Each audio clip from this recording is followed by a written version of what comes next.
उपस्थित मान्यवर आणि इथे उपस्थित माझे सगळे मित्र आणि त्यांचे पालक या सर्वांचं मी या सर्वांना मी नमस्कार करते. माझं पहिलंच स्पीच आहे, काही चुकलं तर समजून घ्या सगळ्यांनी.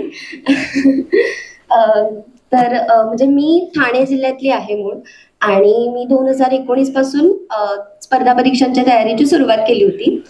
आणि म्हणजे माझं हे जे स्पर्धा परीक्षांचा जो माझा प्रवास आहे, जेवढं माझं वय असेल तेवढाच असेल. कारण लहानपणीच माझ्या वडिलांनी मला सांगितलं होतं की असं असं अधिकारी असतात आणि लोकांसाठी असं असं काम करतात वगैरे. सो त्यांनी मला हे स्वप्न दाखवलं होतं आणि मी तेच लहानपणापासून जगत आलेले आहे आतापर्यंत. आणि त्यांनी सुद्धा मला तसंच ट्रीट केलेलं आहे की एक अधिकारी म्हणून, की वडील म्हणायचे की तू काही घरातलं काम करू नकोस, तुझं हे काम नाहीये, तू अधिकारी होणार आहेस. असंच त्यांनी मला आतापर्यंत ट्रीट केलेलं आहे. आणि त्यांनी नेहमी मला सपोर्ट केलेला आहे. कधीच असं एक क्षणही असा आला नसेल की ते बोलले असतील की बस कर आता, तुझ्याकडून नाही होणार. आणि 2019 पासून ते 2000 आता म्हणजे 22 पर्यंतचा जो प्रवास होता, तो म्हणजे असा अप्स अँड डाऊन्स असा प्रवास होता. 2019 ला मी पहिल्यांदाच पूर्व परीक्षा पास झाले होते, पहिल्याच अटेम्प्ट मध्ये. त्याच्यामुळे घरच्यांच्या पण खूप अपेक्षा वाढल्या होत्या. दुसऱ्याच अटेम्प्ट मध्ये मी मुलाखतीपर्यंत पोहोचले होते, पण तिसऱ्याच अटेम्प्टला असं झालं की माझी मुख्य परीक्षा पण क्लिअर झाली नव्हती. त्याच्यामुळे मी खूप खचून गेलेले होते. पण माझे आई वडील कुठेच मला असं बोलले नाही की तुझ्याने होणार नाही किंवा तुझ्याने जमणार नाही. तू पास होणार आहेस, फक्त ते कधी ते तुझ्या मानसिकतेवरती डिपेंड आहे, असं ते मला म्हणाले होते. माझ्या म्हणजे काय चुका होत होत्या काय नाही हे स्वरूपवर्धिनीला आल्यानंतर मला म्हणजे ऍक्च्युअली ते कळालं की म्हणजे 6 ते 11 मी तर अभ्यास करत होते. 5 वाजताच उठायचे, सकाळी 11 पर्यंत आपलं शेड्यूल असायचं, की एवढं तर सगळं फॉलो करते, पण नेमकं काय चुकतंय, क्वेश्चन पेपरचं अनालिसिस असेल किंवा जे ऍक्च्युअल जो अप्रोच आहे, शॉर्ट नोट्स आहेत. माझे मित्र तर मला चिडवायचे नेहमी की तू काही निबंध लिहिते का नोट्स काढते, अशा पद्धतीने सगळे मला चिडवायचे.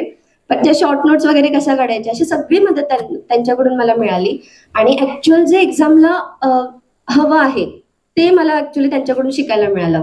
तर याच्यामध्ये सागर सर असतील, Neha, Ujjwala madam, Sonali madam, Shreyas sir, Rahul sir, अशा सगळ्यांनीच मला खूप मदत केलेली आहे. असं म्हणतात की अपयशाला आपल्या सोबत कोणीच नसतं, पण हे सगळे जण माझ्या अपयशामध्ये माझ्या सोबत होते.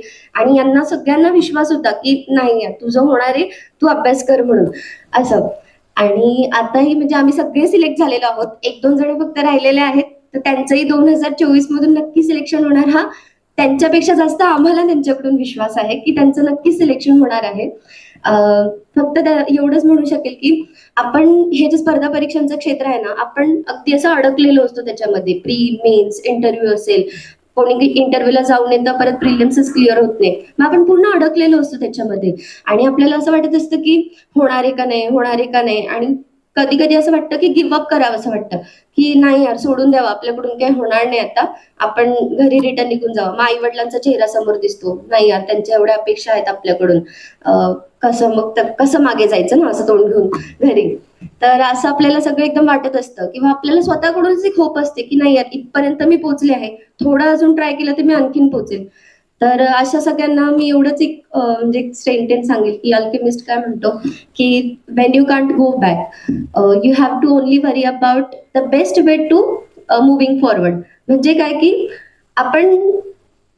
आपण मागे जाऊ शकत नाही हे आपल्याला माहिती असतं ना, मग आपण कुठल्या पद्धतीने आणि कुठल्या चांगल्या पद्धतीने आपण पुढे जाऊ शकतो याचाच फक्त आपण विचार केला पाहिजे असं मला वाटतं.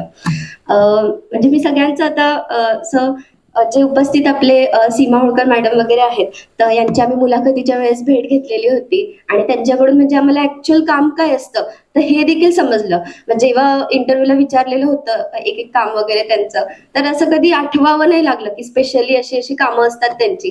डिरेक्टली आम्ही सांगितलं की असे असे काम असतात म्हणून. मुकुंद सरांनी पण इंटरव्ह्यू मध्ये घेतलेलं होतं. प्रवीण दीक्षित सर जे होते माननीय, तर त्यांनी देखील इंटरव्ह्यू जे होते ते घेतलेले होते. त्याच्यामुळे असं भीती तर कुठे इंटरव्ह्यूच्या वेळेस वाटली नाही. आणि म्हणजे माझी जी पर्सनॅलिटी आहे तर ती डेव्हलप करण्यासाठी स्पार्क अकॅडमीचं खूप मोठं योगदान आहे. मला अजून पण आठवतं की जे माननीय कैलास केंद्रे सर आहेत मुख्याधिकारी, तर ते आलेले होते आणि तेव्हा अँकरिंग करण्याची संधी मनीषा ताईंनी मला दिलेली होती. आणि मी खूप घाबरत होते कारण मला खूप भयंकर एकदम स्टेज फिअर होतं. पण त्यांनी एकदम असं मला समजून घेतलं, समजावून सांगितलं की असं असं बोलायचं आहे वगैरे. तर मी खूप व्यवस्थित बोलले पण. आणि मुलाखतीला मला काहीच म्हणजे काहीच भीती वाटली नाही. मी अगदी सहज जाऊन असं बोलून, सहज जाऊन असे येऊन गेले.